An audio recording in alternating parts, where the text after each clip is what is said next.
Welcome back to another episode of LTJ's podcast. I have Monica here with me, and we have George Halito here, who is our guest for today. George Halito has been with LTJ for the past year or so, and he focuses on the Egypt program, which is a little bit different than some of the other things that LTJ works on. So for today, I want to broaden your definition of human trafficking a little bit. So a lot of times when we think of human trafficking, we think of people being taken against their will and just being put into sex trafficking. But in Egypt, a very large subsect of human trafficking includes women who are being forced into marriages, especially women who are not of age yet to be forced into those marriages. And that's something George is going to be talking a lot about today. So let's take it over to George. Hi, George. How are you? Hi, John. Hi, Monica. Thank you for having me. Pleasure to be here. Well, thank you for coming. I guess we can start off by just, if you want to give us a little bit of a broad understanding of what the program in Egypt that LTJ sponsors looks like. The program started, basically the mission started in Egypt in 2017. In general, the program would focus on the three takeaways: prevention, intervention, and rehabilitation. When the team started the mission in 2017, it was obvious, that there is a lot of fires, to be put off, and that would bring a lot of ideas about how to combat, this bleed, and here is how, like, the prevention part of it, which is providing a scholarship program to students in Egypt that would help, stopping the bleed and making a great impact in Egypt. So again, we focus on the three aspects of the mission. Pretty much, my part is to work on the prevention part of it. So from my understanding, there is a very big correlation between a lack of education and then someone being more likely to be involved in human trafficking. So can you talk more specifically about what the scholarship program entails and how that can help reduce the effects of human trafficking? Absolutely. So the team found out that the common root cause of all the cases that they have been serving in Egypt was the lack of education. And the lack of education would come from a vicious circle where the parents themselves didn't get enough education because their parents couldn't afford sending them to school and getting higher education, and that would lead into a very low income of maximum $60 a month. That would press them so much into being very vulnerable of getting trafficked. And basically that was like the main root cause. And this is how we found out, as a mission, that if we started, trying to fix the cause of that problem, that would at least reduce the amount of the cases. So how it is related, of course, with the economic pressure in Egypt and in Africa in general, in addition to whatever the inherited culture, the negative inherited culture that would cause into, for example, young girls would be forced to marriage in a very early age, and that would lead into a bigger problem, or maybe they get trafficked because of the lack of funds would make them very vulnerable for trafficking. So you mentioned that this happens in all of Africa, but I guess question about the number of people that live in Egypt. Approximately how many people live in Egypt? There is no exact numbers, but between 106 million to 110 million. Okay, and once again, just an approximation for our viewers who maybe don't know much about Egypt, what percentage of those people would you say live at poverty line or below? I don't have exact numbers, but I think from my experience, because I'm originally from Egypt as well, it's way above 70% at least, if not more. Wow. Okay. And so going back to the idea that girls are being kind of almost sold off into a marriage, is that to kind of alleviate financial pressure on the family, or what's the purpose behind it? Mainly. So mainly the economic pressure with the parents, because they don't have the means to support their children, whether boys or girls actually, that they start forcing girls to get married in a very young age. This way they elevate the economic pressure on them, because basically they cannot feed them. So basically, by forcing them to get married, that would alleviate like the pressure from the family, but putting the girls, even boys who would be labor trafficked, for example, or went through other problem, would go to other problems, would go through like all these troubles. And one quick question just for the viewers. I know we keep saying young, young, young, but like what ages are we talking about? How young are these girls getting married? It can be from, I would say, 14, and they really, when they do that, they have to forge some documentation, but mainly 16 years old. So this is how young the girls would be forced to get married, and the age difference is huge. So the age difference, can be 16 years old can get married to a 40 years old. This way, the 40 years old would be financially stable and be able to support the family. And I can imagine that for people who, maybe like grew up in the United States, that seems like incredibly shocking because it's not something you would see here at all, but it's actually a lot more prevalent, not just in Egypt, but in a lot of countries. Do you have any maybe like specific stories or like anecdotes or something of that happened and how LTJ maybe provided help? Yeah, absolutely. So there is a girl, for example, I'm going to give you one example that was basically forced. She was extremely brilliant.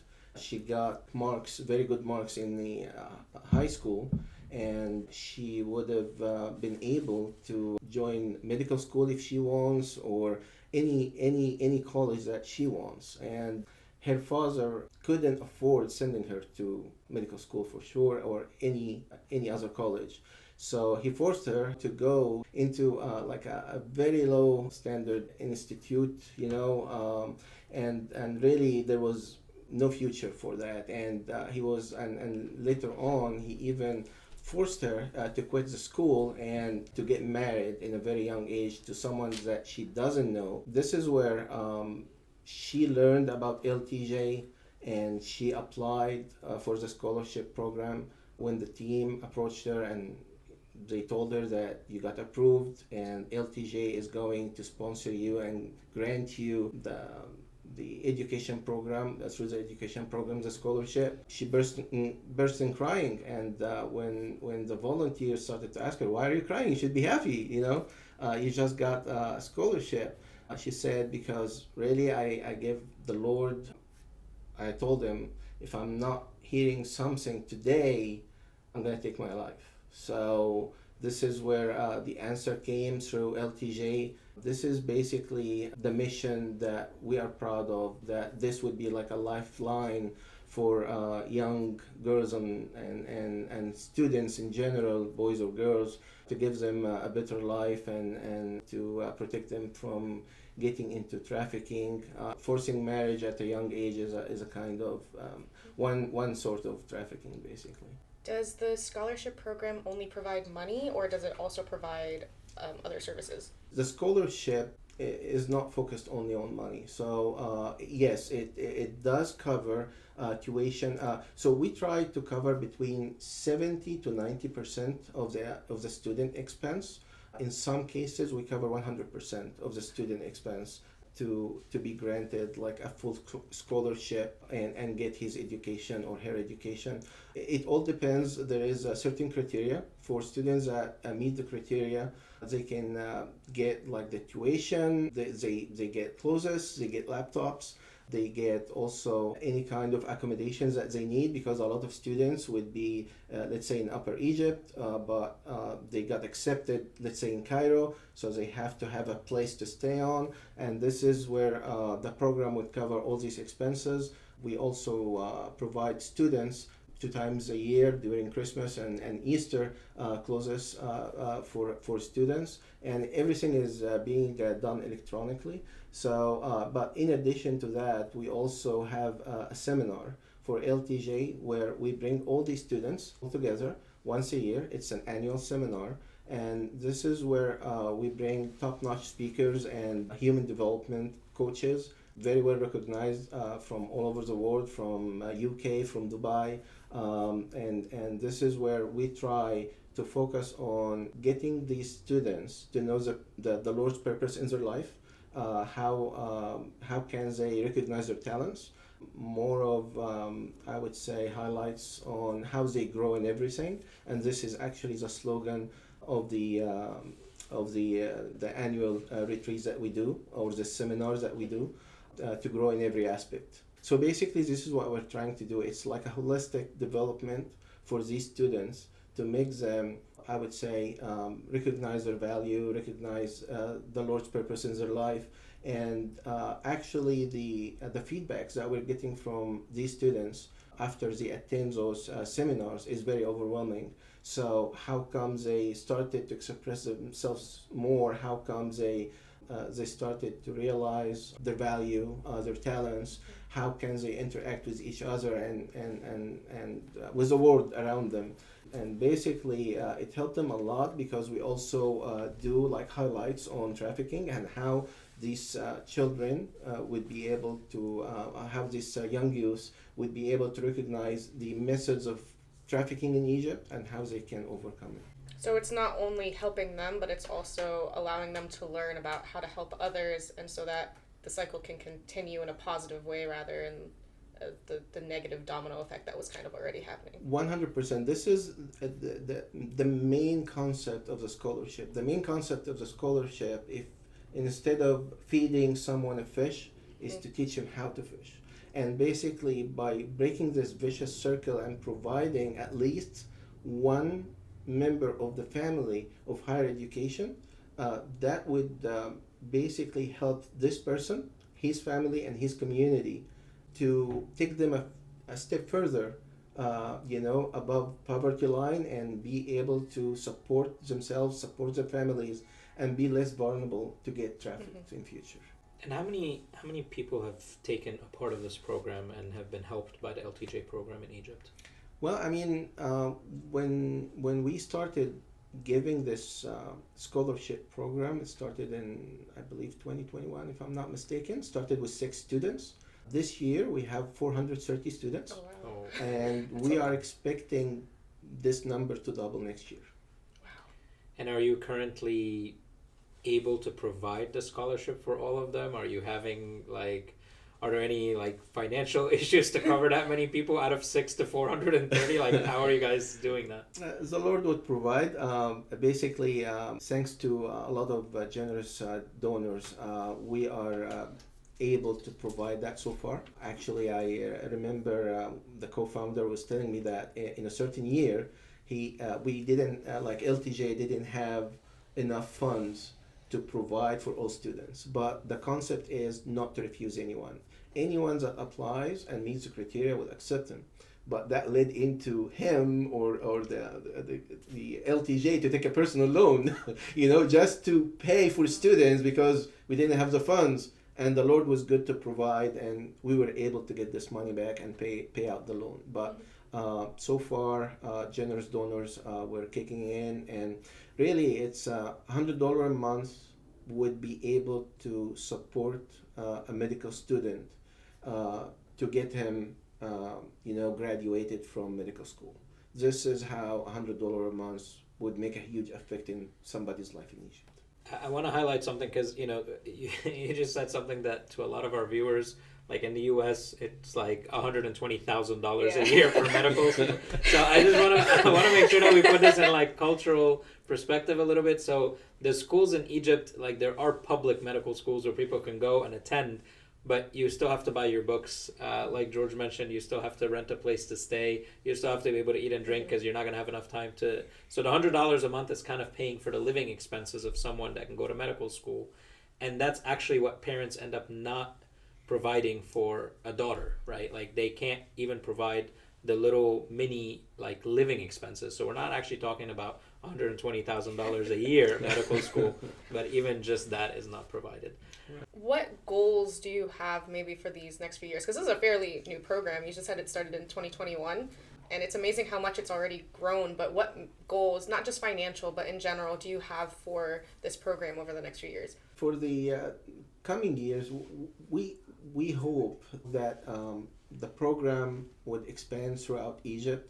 Right now, we can see that most applicants is coming from Upper Egypt, but we know that in certain areas across Egypt, a lot of students still need that, and we it's basically, to be able to reach out to whoever needs this lifeline, that LTJ provide, can have it. This is like the biggest mission that the Lord had put in everybody's heart. LTJ is heavily depending on volunteers. So everybody is volunteering, whether here or in Egypt. So it's a network of volunteers, and basically all these volunteers, their hope and their mission is to provide this lifeline for whoever needs it. This way we can see a liberation from the trafficking plague that is invading Africa in general and Egypt. Surprisingly, Egypt is suffering heavily from all sort of trafficking, and maybe a lot of people, even in Egypt, cannot recognize that, but we can see it from the amount of cases that we have seen and experienced so far. Do you think there's room maybe also to expand the seminars to just more general audiences in Egypt rather than just the people who are part of the scholarship program? Every country has its own uniqueness, and there is a lot of challenges, I would say, from the perspective of being open to everyone. It's not gonna be that easy. So so we have to consider as well the community we are serving.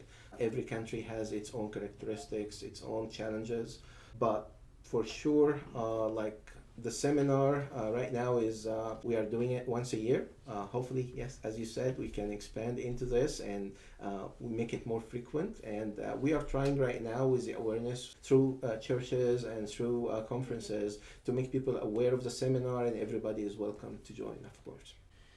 One quick cultural note again. George mentioned Upper Egypt, and just for everybody who's watching who's never been in Egypt, Upper Egypt is actually southern Egypt, believe it or not. And it is the part of Egypt where all the farmlands are. So if you're trying to equate it to the U.S., think of a farming community where people back in the day didn't used to send their kids to school because they'd rather keep them home or marry off the young girls at a very young age. That's kind of the region that George just told us the majority of folks are joining the program from. Yeah. All right, so I think we covered a lot about Egypt. We are hoping that you guys can think about the world impact in all these different countries, and at the end of the day, trafficking is trafficking, whether it's happening here, whether it's happening in Egypt, or in some of the other countries that we'll talk to you guys about in other episodes. Thank you guys for joining us today. Yeah, thank you. And just like George mentioned, LTJ is built off of volunteers and donations. So if you are able to volunteer or if you want to donate, we will leave some information for you so that you are able to do so. And we will see you next time.